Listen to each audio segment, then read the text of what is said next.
together. First of all, go back to Maxine Waters and what she said about ESG yesterday. Listen. It's become a dirty word for corporate America. It's gotten so politicized. It certainly has gotten politicized, and it's unfortunate because it's inevitable that everyone is going to have to participate in dealing with the environment. Okay, mandatory. It will be mandatory. You will have to participate in ESG. So everything they said about a conspiracy theory is now clearly off the table. They're saying it. So you will have to deal with a social credit score. Now I want you to listen to what Kamala Harris said at the AI meeting yesterday. AI is kind of a fancy thing. First of all, it's 2 letters. Oh, my God. It means artificial intelligence. But ultimately what it is it's about machine learning. And so the machine is taught.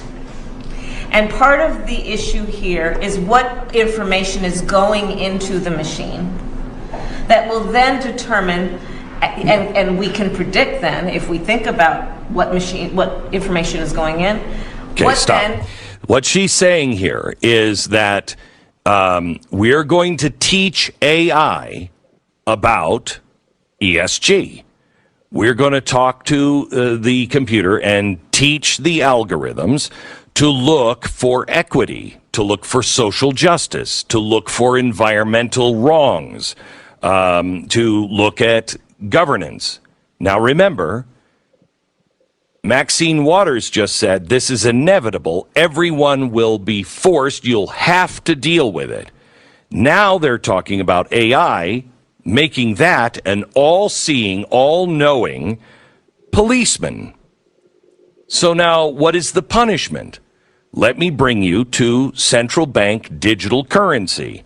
This is from page 154 of Dark Future. Now, tie all these things together. Listen carefully. When people think of digital currencies, they usually think of decentralized blockchain currencies like those discussed earlier in this chapter.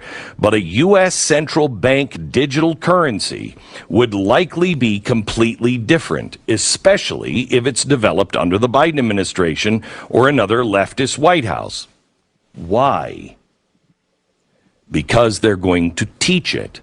Although developers of CBDCs promise these new currencies will be safe and designed to protect some privacy rights, footnote 373, one of the primary appeals of a CBDC is, from the perspective of governments, is that it would be programmable, meaning it could be designed to act in a certain way based on predetermined criteria.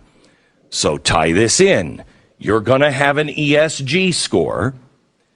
It's going to be tied with AI watching you, and now a digital currency that is responsive to AI and those scores. A programmable central bank digital currency could be designed so it could only be utilized for certain kinds of purchases, or so that it has limits on the amount of times it can be used to buy certain goods or products. It's even more likely that some CBDCs, including a U.S. digital dollar, would be designed so the rules for its use could change over time. So if the geniuses of the Fed wake up one day and determine that the U.S. digital dollar should no longer be used to buy gasoline-powered cars, ammunition, guns, alcohol, fatty foods, or pretty much anything else they want to ban, federal bureaucrats could, with a push of a few buttons, make their little authoritarian dreams become a reality.